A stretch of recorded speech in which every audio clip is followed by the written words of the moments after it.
Let's assume for a moment that I am your tutor and I'm teaching you.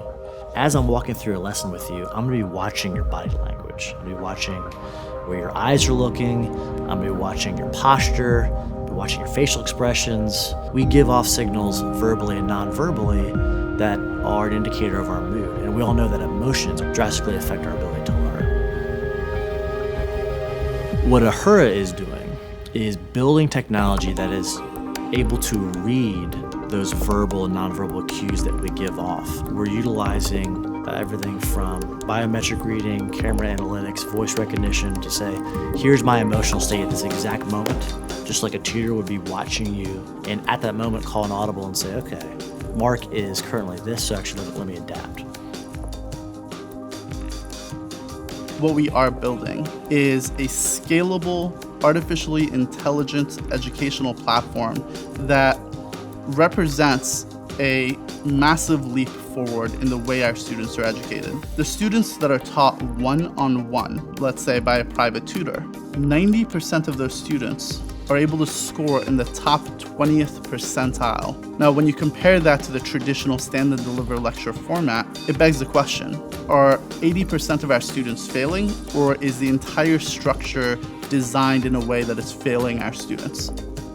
I was born in a tiny village in southeastern Iran in the desert with no running water and no electricity. I got a chance to go back to Iran. It was interesting to see many of my friends were farmers and sheep herders. I'm not any smarter than any of those kids.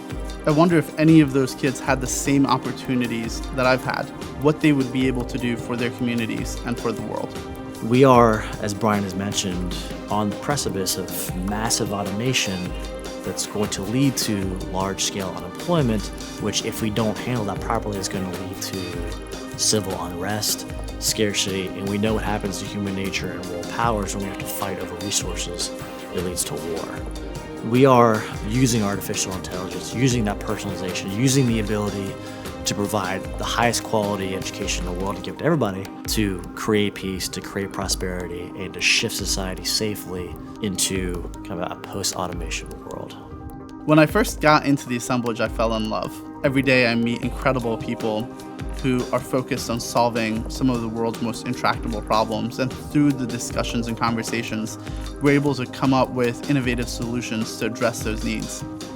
Is it possible to provide this technology for free to the third world? Is it possible to give this technology to students in small villages in Uzbekistan, to kids in Namibia and sub-Saharan Africa? Is it possible to give this technology to kids in refugee camps for free? I believe we can, and I believe we will. That's the goal. That's what we're trying to accomplish.